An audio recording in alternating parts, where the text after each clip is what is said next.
my channel This Side Vartika. I make interesting vlogs on beauty, fashion and travel. हम 3 ज्योतिर्लिंग के दर्शन करने जा रहे हैं. So first is Krishneshwar, then Bhima Shankar and then उसके बाद हम जाएंगे नासिक त्र्यंबकेश्वर मंदिर. हम जा रहे हैं हमारे फर्स्ट ज्योतिर्लिंग के दर्शन करने जो कि है कृष्णेश्वर. शिरडी व्लॉग आ चुका होगा अभी तक, सो आप प्लीज शिरडी व्लॉग पहले जाकर देखिएगा. एंड उसके बाद हमने शिरडी में दर्शन किए थे एंड उसके बाद हम शिरडी से निकले थे डायरेक्ट औरंगाबाद के लिए. औरंगाबाद में हमने स्टे लिया था एंड उसके बाद अभी हम जस्ट सुबह हम सब उठ के नहा धो के तैयार हो चुके हैं और हम जा रहे हैं अब फर्स्ट अपने ज्योतिर्लिंग के दर्शन करने जो कि है कृष्णेश्वर मंदिर. हम रात में शिरडी से औरंगाबाद पहुंच गए थे. समथिंग अराउंड 10 साढ़े 10 बजे हम औरंगाबाद पहुंच गए थे और अभी बज रहे 8:30 और अभी हम निकल चुके हैं. हमने औरंगाबाद छोड़ दिया है and we are on our way to Krishneshwar. So मैं कृष्णेश्वर के लिए आपको एक चीज़ बताना चाहती हूँ कि कृष्णेश्वर मंदिर जो है वहाँ पे आपको होटल और अकोमोडेशन की थोड़ी प्रॉब्लम होगी. तो अगर आप आ रहे हो कृष्णेश्वर मंदिर तो आपको या तो शिरडी में स्टे लेना पड़ेगा या तो फिर आप औरंगाबाद में स्टे ले लो. डिपेंड अपॉन आप कहाँ से आ रहे हो या आपका पहला रूट में क्या पड़ता है. सो हमारी लिस्ट में एक्चुअली कृष्णेश्वर था नहीं, बट लेटर ऑन हमने फिगर आउट किया तो ये मंदिर भी हमने सोचा कि हम कवर अप कर सकते हैं. सो इसलिए हमारा पहले आना था शिरडी, तो इसलिए हमने पहले शिरडी में दर्शन किए थे. उसके बाद हम गए थे शनि सिग्नापुर एंड उसके बाद हम वहाँ से फिर निकल के आए हैं डायरेक्ट कृष्णेश्वर के लिए. सो अगर आपको कृष्णेश्वर के भी दर्शन करने हैं तो आप या तो शिरडी में स्टे लीजिए या तो फिर आप औरंगाबाद में स्टे लीजिएगा. और ये जो इसका रास्ता है वो थोड़ा सा घाटी एरिया भी हमें पड़ा था बीच में. सो हम अपनी गाड़ी के साथ आए हैं तो हमें ऐसा कुछ प्रॉब्लम नहीं हो रही है. बट अगर आप अपनी गाड़ी के साथ नहीं आ रहे हैं तो यहाँ पर पहुँचने का जो साधन है वो मेनली औरंगाबाद आने तक का है. आप औरंगाबाद तक बस स्टेशन है यहाँ पे और रेलवे स्टेशन है एंड एयरपोर्ट तीनों है. औरंगाबाद आइए, औरंगाबाद में रुकिए, वहाँ से आप कोई भी टैक्सी वगैरह कर सकते हैं और फिर आप कृष्णेश्वर मंदिर में आके प्रॉपर दर्शन कर सकते हैं वहाँ पे. तो चलिए we are on our way to Krishneshwar Jyotirlinga. तो वहाँ पर हम एक दर्शन करेंगे एंड उसके बाद हम कृष्णेश्वर से निकलेंगे भीमा शंकर के लिए. सो ये stay tune for that as well.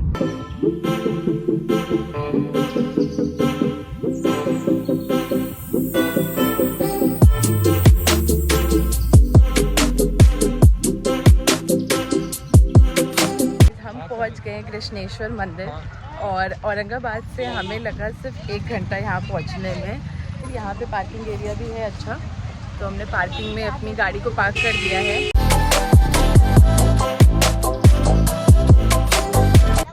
Mummy ने अपना थोड़ा प्रॉपर सामान ले लिया ना. बेटा मम्मी आपको कैसा लग रहा है यहाँ आके? बहुत अच्छा लग रहा है. मज़ा आ रही है? बहुत मज़ा आ रही है.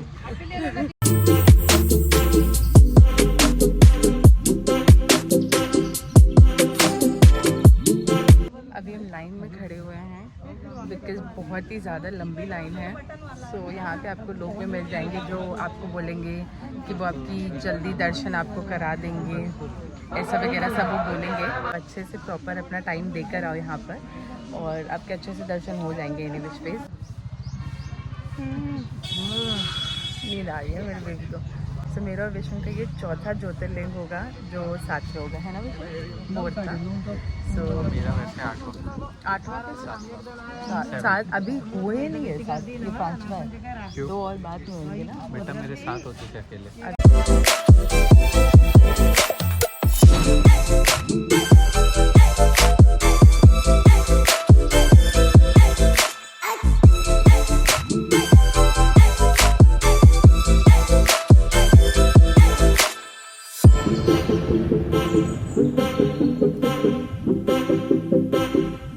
हो रही है कि मोबाइल कैमरा वगैरह सब बाहर ही रख के आना है.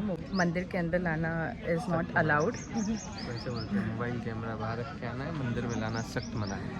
सो इसलिए हम अपना मोबाइल वगैरह यहीं बाहर ही सबमिट करा देंगे एंड उसके बाद हम दर्शन करेंगे. And I will see you guys हम जब दर्शन करके आते हैं.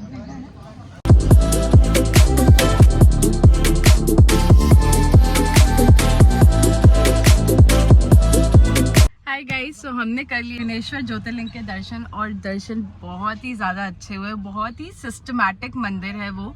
हमारे फ़ोन सबके जमा हो गए थे बाहर, तो वहाँ पे सेफ्टी लॉकर्स है उनके, छोटे छोटे से उन्होंने शॉप बना रखी है जहाँ पे वो सेफ्टी लॉकर्स वाली, तो वहाँ पे आप अपने फ़ोन्स वगैरह सबमिट कर लेते हो, वो मिनिमल चार्जेस लेते हैं। हमारे 4 फ़ोन थे तो उन्होंने 40 रुपये लिए, हमने वहाँ पे अपने फ़ोन सबमिट कर दिए थे। उसके बाद लाइन काफ़ी बड़ी थी क्योंकि इवन तो वीकेंड्स पे बहुत ज़्यादा भीड़ भी होती है, तो वहाँ पे वो लोग बोल लेते हैं कि अगर आप वीकडेज़ में आते तो आपके 10 मिनट में ही दर्शन हो जाते हैं, लेकिन हम आए हैं संडे वाले दिन, सो ये वीकडे का दिन है, सो थोड़ा सा थोड़ी भीड़ ज़्यादा थी। हमें कम से कम 1.5 से 2 घंटा लगा था ना मम्मी, 2 घंटा लगा था हमें दर्शन करने में। सो बट बहुत ही ज़्यादा सिस्टमैटिक मंदिर है। लाइक शनि सिग्नापुर में तो हम पागल हो गए थे, इतनी ज़्यादा भीड़ भाड़ ये सब थी, बट ये मंदिर में बहुत ही ज़्यादा सिस्टम से सारी चीज़ें थी, सिस्टमैटिकली दर्शन हुए। आपको वो ज्योतिर्लिंग छूने भी देते हैं, आप अच्छे से 2 मिनट वहाँ पे ज्योतिर्लिंग को आप छू सकते हो, आराम से वहाँ पे थोड़ी सी पूजा भी कर सकते हो बाहर आके। उनका एक स्पेस था जहाँ पे आप थोड़ी बहुत पूजा भी कर सकते हो, आराम से बैठ के मंत्र वगैरह पढ़ सकते हो। सो बहुत ही ज़्यादा अच्छे दर्शन हो गए हमारे। मैंने तो ज्योतिर्लिंग को छुआ भी वहाँ पे आराम से, हम 2-3 मिनट वहाँ उस अंदर मंदिर में भी रहे थे, और हमने कोई पूजा वगैरह नहीं करी थी वहाँ पे, बस हमने दर्शन करे और दर्शन करके हम बाहर आ गए थे। बट सीरियसली बहुत सुंदर, बहुत ही अच्छा और बहुत ही प्यारा मंदिर है। मेरे को बहुत ज़्यादा अच्छा लगा वहाँ पे जाके। लाइक बस आपको ये कहना चाहूँगी मैं कि हर मंदिर में देखो लूट तो है ही, तो यहाँ पे एक डोनेशन सेंटर था, वहाँ पे अगर आप बात करते हो तो आप 1100 रुपये में वो 2 लोगों को अंदर जाने दे रहे थे, VIP दर्शन एंड ऑल करके। वो सारी आप लाइन से स्किप कर सकते हो अगर आप पैसे देंगे तो वो हर मंदिर में ही है। तो हार्ट पेशेंट वगैरह हैं, उनके लिए भी कोई अलग से लाइन नहीं लगी हुई है, या उनके लिए भी कोई अदर फैसिलिटी नहीं थी। जैसे कि हमारे साथ जो हमारे पापा है वो हार्ट पेशेंट है, तो हमने वहाँ पे 2-3 लोगों से पूछा भी कि हमारे साथ हार्ट पेशेंट है, तो ये लाइन स्किप हम कर सकते हैं क्या, हमें तो कुछ अदर फैसिलिटी मिल सकती है क्या, बिकॉज हार्ट पेशेंट है वो, तो इसलिए हमें वो फैसिलिटी चाहिए थी। वी आर नॉट सेइंग कि हम पैसे दे के जा रहे हैं, बट हमारे पास एक जेन्युइन रीज़न था हार्ट पेशेंट का, बट उसके लिए भी वहाँ उन्होंने कुछ सुना नहीं, और कोई ऐसा हमें बोला नहीं कि नहीं आप इस लाइन से चले जाओ तो आपको अच्छा आप जा सकते हो करके। हम ये नहीं करें कि हाँ हमारी पूरी फैमिली को जाने दो, बट जो एक्चुअल में पेशेंट है आप उसके लिए थोड़ा सा आपको अथॉरिटीज़ को थोड़ी फैसिलिटीज़ देनी चाहिए, एंड सीनियर सिटीजन्स के लिए भी फैसिलिटीज़ देनी चाहिए। वाई? बिकॉज शिरडी जब हम गए थे तो वहाँ पे हार्ट पेशेंट्स के लिए और वहाँ पे जो सीनियर सिटीजन्स थे उनके लिए अलग से लाइन्स लगी हुई थी। सो वो थोड़ा अच्छी बात थी। सो अगर इस तरीके की भी कुछ फैसिलिटीज़ होती है मंदिरों में ना, सो वो बहुत ईजिली हो जाता है। जब आप पेरेंट्स के साथ ट्रैवल करते हो तो आप उनको एक बहुत अच्छी फैसिलिटी मिल जाती है। ऐसी फैसिलिटी होनी चाहिए सीनियर सिटीजन्स की और पेशेंट्स की। ये 2 फैसिलिटीज़ अगर हम और अपने मंदिरों में कर दें इंस्टेड ऑफ पैसे लेके जो अंदर जाते हैं। So, अभी हम जा रहे हैं भीमा शंकर ज्योतिर्लिंग की है पुणे महाराष्ट्र के पास, और हमने अपनी जर्नी स्टार्ट करी थी फ्रॉम ग्रिनेश्वर ज्योतिर्लिंग टू भीमा शंकर ज्योतिर्लिंग। अपनी कार से जा रहे हैं तो इसलिए हमारे लिए थोड़ा बहुत कन्वीनियंट है यहाँ जाना, बट अगर आप किसी और वे से यहाँ पर आना चाहते हैं तो आपको आना पड़ेगा पुणे।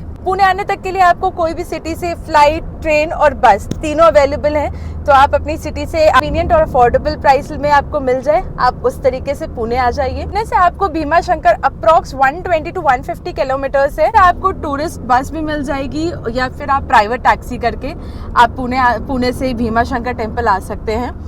भीमा शंकर ज्योतिर्लिंग जो है वो पहाड़ों में बसा हुआ है।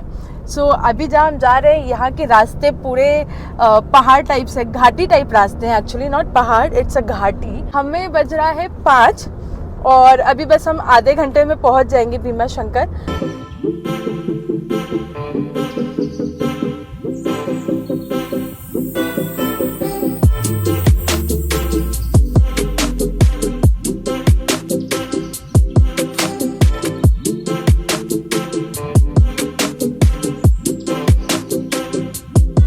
हम पहुंच गए भीमा शंकर ज्योतिर्लिंग में।